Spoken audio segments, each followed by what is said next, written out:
Welcome to this short podcast. My name is Buff Cooper. I am a lecturer at KCB Global and I lead the classes for development of strategy and risk management. And my name is Neil McWilliams. I'm a lecturer and programme leader here at KCB Global, and I've been involved in delivering the CGI courses for over 35 years. I lead the classes for the corporate governance module. And Buff and I live in the same village in Surrey. We regularly meet at our local coffee shop, Adriano's, where we discuss all things CGI students. Now, during one of our recent chats at Adriano's, we discussed the importance of students fully understanding that taking the CGI exams is not just about the work involved with studying and attending courses. It is also about the sacrifice students will have to make in order to successfully complete their studies. I refer to the study journey as the passion, pain, and payback. The study journey normally starts with a passion or a calling, which in this case is corporate governance. Now, we all know that once we've qualified, the payback or rewards for your efforts come back year after year during your career. But it's the bit in the middle that nobody enjoys, the pain or the sacrifice that comes with studying and qualifying. Absolutely, Buff. And we thought, what better way to discuss this than with one of our former students who completed all 7 CGI qualifying exams. So today we would like to welcome to our podcast Sital Anand, who fully qualified in the June 2024 sitting. Sital, welcome. Hi Neil, hi Buff, and thank you so much for having me on your podcast. Well, Sital, it's an absolute pleasure. Look, shall we kick off with the why? Or as Buff says, about the passion. So most government professionals just, tell us that they fell into the job. So Sital, what was your story and why did you, what led you to the exams? So my career was as an EA, as an executive assistant and I really developed that in the financial services sector, but I hit a wall in my career at that point, and this was about 8 years ago. I started looking for another role, and that's where I found Origin, and they're a manufacturing company, and it's a family-run business, so completely different to what I'd been used to. I met with my boss, who, she's the owner of the company, she's the COO, Victoria. And we hit it off instantly. I think when you're working in that board support space, you need to really have a good relationship with who you're working with. And we quickly realized that she needed more EA support for 30% of the time, and the rest of it was really in-depth project and board support work. I was fortunate in the time that I've been at Origin, I've been able to do my Prince course. I've gone away and done some BSI courses, and it was really fulfilling. But again, I'd hit that wall in my career. So COVID hit, I was furloughed and I'd taken a few weeks off work. And, when I went back, I sat down with Victoria and we spoke about my career, and she suggested I do the qualifying program with CGI. So I went away, I did some research, realized that this is probably the best step to take in my career. And I started studying with Campbell's. I quickly then realized that the long distance self-learning, it wasn't for me. Within that same semester period, I signed up with KCB and I started attending weekly lectures, and it was a bit more structured for the way that I like to study. Yeah. Well, thanks for that intro, Sital. Great to talk to you again, as always. Now, listen, I think what's important in what you mentioned there is you found a really good company to work for, which we're going to talk a bit more about that later on in the podcast. Before that, how did your first exam go? So it was a rude awakening.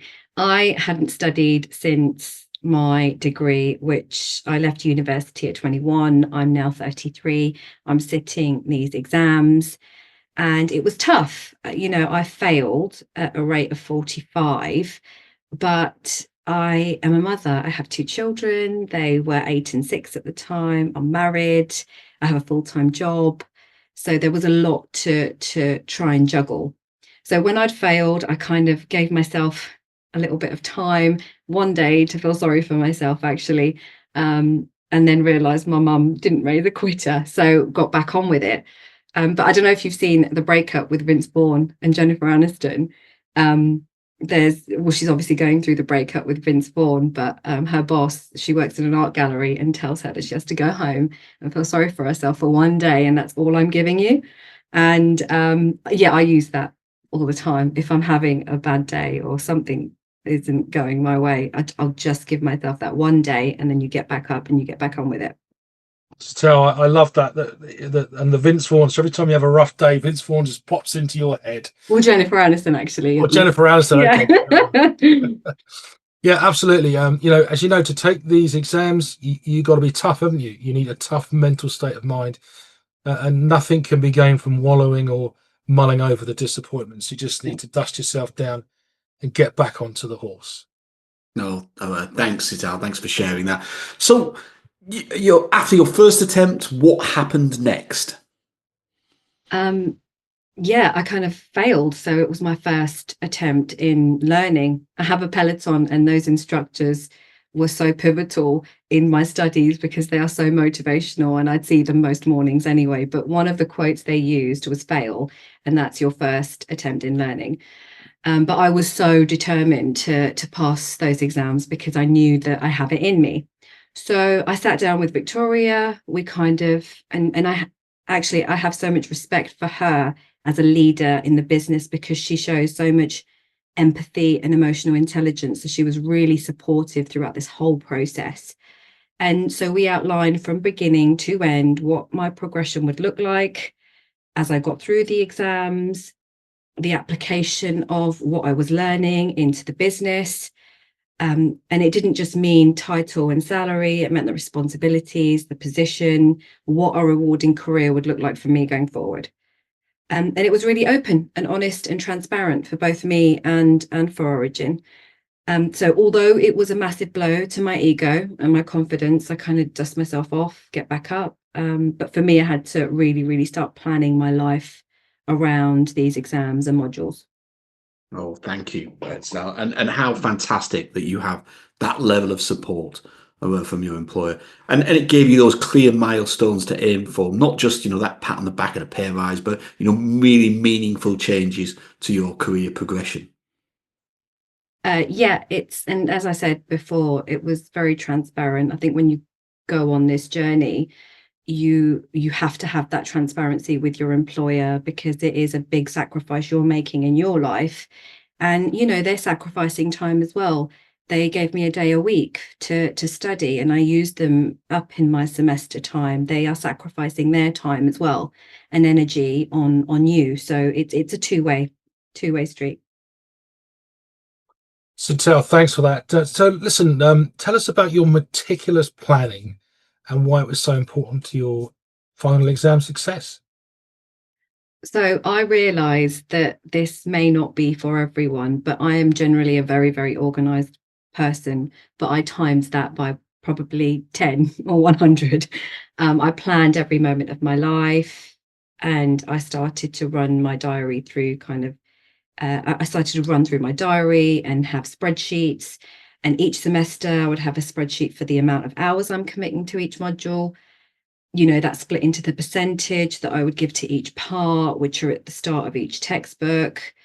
I planned my time for revision in the run up to exams and, correlate it to my diary to make sure that I am fitting in time for my friends, my family, my husband, my kids. I needed to put in time for Friday night movie nights with my family. Nothing came in the way of that. And then Saturday nights for me and my husband, whether we're going out or whether we're just having dinner together at home. So, Tal, I think that's so important. So let's pause there for a second and reflect on that, because listen, the family, the partner aspect is critical, isn't it? If you can't just ignore those human factors in your studying, they're so important. They are, and they are my biggest cheerleaders, and they were always so supportive. My husband is he's a sales director. He's very motivational. He was so supportive all the time, and he kept reminding me of the long game and what I'm, when I was having a bad moment, what I'm in it for. my kids, when I look at them, I realize why I'm doing this. I want to be a good role model and an example to the kids. And because of my planning, I didn't really miss out on things like Christmas shows and plays and parents' evenings and things like that, or spending time with my husband. They're great because before each exam, we love Marvel, so before each exam we would all hold hands and we would say Anans assemble, and that was kind of the motivation for each exam, and that spilled out into the rest of my life as well.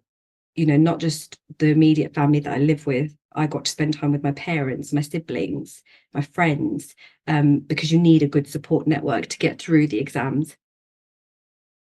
And there were, you know, kind of some other really important changes that I made to my lifestyle.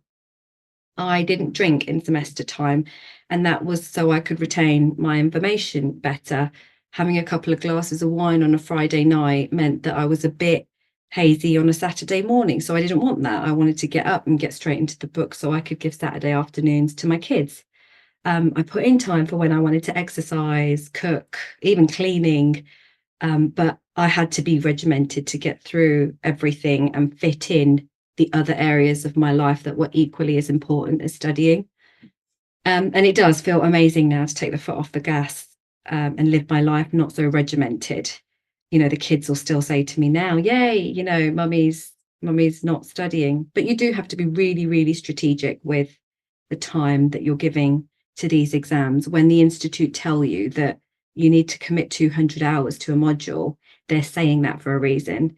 And yeah, you know, some modules you'll be stronger in, so you'll probably only need to give 170 hours or 160. And for me, that was strategy and the finance module. But yeah, you know, for exams like the corporate governance and risk management, I had to give it the 200 hours. Yeah, I think that's really important point, isn't it? That, you know, when you're talking about the amount of time, those 200 hours, and of course, as you say, it's absolutely, you know, it's contextual. So, you know, some modules, you know, it's going to be less, some modules more, but it's about understanding that. I also, I just love your planning, your understanding of what's important, and how those things are actually prioritized. And of course, you know, as I always say again, you're really, really, you know, important skills as a company secretary. And it's what's making you a great company secretary, Sital. Absolutely. So when you, great to talk about their plan, but come on, it can't have all run that smoothly, could it? What happened? Well, yeah, you can't run your life in a calendar. You can't account for the times when you're ill or the kids are ill, and when you're leaning on your husband, because whether you like it or not, all four of you are in one house and they feel the impact of what you're going through. And yeah, my marriage struggled at times. You know, my husband 100% supports me, but it takes its toll when you commit to something for a long game, and 3.5, 4 years is it's a long time to get through those exams. And he was so happy when I'd passed, because in the last module, I decided to take 2 exams in one go, because I didn't think that I could continue to put myself through it or my family. But you kind of take the rough with the smooth. It doesn't run smoothly, but being able to lean on your partner, or, you know, even be transparent with the kids and say, look, I'm not I'm really limited on time here, or mommy's really up to it here. I need you to kind of be understanding. That really did help with the times that you struggle. Thank you, Sital. Thanks for being so honest. I am sure that this is something that many of the students can relate to. So I really, really appreciate your honesty. Now, Sital, you know that I recently had a chat with your long-suffering husband, Sanjeev, and what a lovely man he is. I think he made some really valuable points from the perspective of the husband or the partner.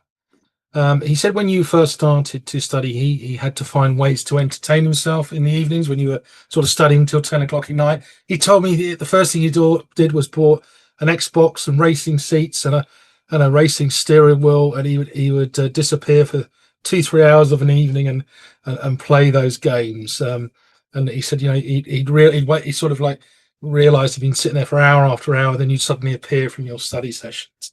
But you mentioned to me that that steering wheel's now gone, isn't it? Yeah. Well, the funny thing is, as soon as I'd passed, we'd sold it. I don't know. It was, he needed to occupy his time, and he's a boy racer, so he. Oh, come on! Husbands don't need those kind of excuses to go out and buy an Xbox. They'll come up with any excuse. I think he was waiting all this time for that excuse. Right, I've got some time now. So he told me that was one of the plus sides. No, only joking. So listen, what he said was it's really important for partners to understand the sacrifices. You know, he said you're both Geminis, so you're go-getters, and you know, you related to each other. He said, but you know, it's really important, that understanding. He was immensely proud of the work you did and the commitment you put in. But the key word he used was balance. So he said, you know, he travels a lot for his work. So when he got to spend time with the kids on his own, that was great for him because it gave him some life balance. So instead of screwing his face up and being miserable about the fact he had to do something without you, he embraced the process. He embraced, you know, and he really enjoyed doing that. He also, you know, mentioned that there needs to be a realization within families that you can't be everything to everybody. You know, sometimes things have to give, you know, and allowances have to be made. But what he did say to me was what he didn't really fully appreciate, what the journey was from the outset. And he said as soon as that onion started to peel back, he started to realize after the first couple of layers came off, wow, this is a big commitment for Sital.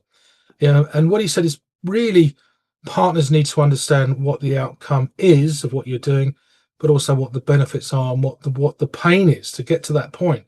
So he said it really needs to be preemptive, upfront visibility between the partners. You know, so if you're going to go on the study journey with CGI, make sure that you've had that conversation with your partner, and you both understand the commitment and the conviction and the sharing of responsibilities that's needed in order to make that happen. The family is absolutely vital. No, he's completely right. I don't think I necessarily knew the commitment that I was getting myself into. So for me, failing the first time was actually a blessing, because I kind of then sat down with my boss. We mapped out together, and I needed to do the same thing with my husband as well. So it was very transparent, very open. And your partner does need to know what you're getting yourself into. I said before, it's the long game. He was the one that was reminding me about the long game every time I was feeling a little bit stressed and a little bit tense. And, you know, he is so supportive. He is the Gemini. We're both Geminis. We're go-getters. I understand that his work is really important, and he's really career driven as well. So how do I support that? And vice versa, he's the same. He supports me in my career aspirations and goals as well. That's just who we are, and we understand that about each other. Fantastic, thanks, Marissa. So tell me a little bit, you know, about we spoke earlier about your that how you had giving up that raging alcohol problem that you had on a Friday night. It wasn't raging, it was a couple of glasses of wine on a Friday night. And so how did your lifestyle then outside the studying, you know, how important was that to your studies? It was instrumental to studies, because the way you live life outside of the exams is really important, and that's the social aspect as well as the day-to-day stuff. So for me, it was fitness, it was a necessity, it wasn't an option. It helped me clear my mind and keep me really, really focused. Good food, you know, I believe in fresh cooking at home, and it's essential for the brain. So I meal prepped, I planned my meals, and it's right down to things like the 8 hours of sleep. I started to track that data on my Apple Watch, and I knew when I was having bad sleep, so I wouldn't probably put 2 hours of study in the following day. I'd probably just do 1 and some light reading, make sure I'm doing the right things to get a better night's sleep, and then do it the following day. So those pieces of my lifestyle were really, really important as well. Yes, Sital, 3 squares and 8 hours is exactly what we need to function properly. Well, look, Sital, this has been so insightful, and thank you for taking time to join us today. Could you give the students some final tips? Yeah, I plan everything. It's regimented, and it might not be for everyone, but I think to pass these exams and get through the studies, there needs to be a certain amount of planning that you do to your weeks, your months in the lead up to these exams. Do the homework. It's so useful. It gets you into it gets you more structured with sitting there for 45 minutes answering a question and not referring to the textbook. Start reading before semester begins. I used to, read the textbook at least once or twice for a good start, and not going into the semester blind and not knowing. Practice papers. These were like a Bible for me to pass. It just made sure I was on the right path. I'm using the right words, and they're there to help you pass. I used mind maps. These were, again, so important for me, because when I'd take a textbook, each chapter you make notes on, and I knew that I knew that chapter inside out once I could fit it all onto one A3 piece of paper. It would have words on there, quotes, phrases, pieces from the textbook, pieces of my own research, especially when I got into part 2 for the case study. And it was just in my brain then. So the mind maps were brilliant. I'd also use the mind map for the case study as well, because then I would put in chapter 10 here or chapter 12 here, just to jog my memory. And I used tools like ChatGPT, and that made sure I was on the right track with my knowledge and my thoughts, just to kind of sound out what I'm thinking about. And it would spit something out back at me, and I didn't think of that, or it was a sense check and I knew I was on the right path. I'd spoken to Buff a couple of weeks prior to this, and he mentioned putting the case study into ChatGPT. Now, I never did that, but I would love, you know what, I might just actually after this take a case study off the CGI website and put it in and see what it gives me, just to see. But those kind of were some those are really helpful tips that are useful. And one other one, actually, transparency is so key with your employer, with your family. It's so important, because when you're having a bad day, you need to tell people. I manage a team at work, and they used to know when it was the lead up to exams, that 2 or 3 weeks before, because I don't think I was prickly, but I probably wasn't hiding it the best way. They knew it was transparent, and they would do everything they could to support me and my workload whilst I sat these exams. So it is equally as important at work and at home. I love that prickly, scratchy. Another word I would use is scratchy. But tell you're too nice to be prickly and scratchy. So I think the AI tools is really important. As I say, the case study, I dropped that in to ChatGPT, and it gave me a complete board agenda, who the characters in the case study were, what they were going to talk about. It was mind blowing to see, and I think AI is a great tool. It's not always correct. There's lots of issues with it, granted, but it's a great resource for checking your knowledge, isn't it? But yeah. So thanks, Sital. Sital, thank you. Thank you so much for joining us today. It's been an absolute pleasure to be talking to you. Of course, it was some time ago since you were in my classes. I remember all the post-it notes and the cupboards behind you throughout the lectures. It was an absolute pleasure lecturing. It's been a pleasure following your progress through the exam. So thank you very much. And thanks from me, Sital. Always a pleasure to chat with you. And I think everybody needs a bit of Anand Assemble. Anand Assemble, that's the one. Now, in our next podcast, we will be chatting about my favourite subject, exam technique. Until then, enjoy your studies.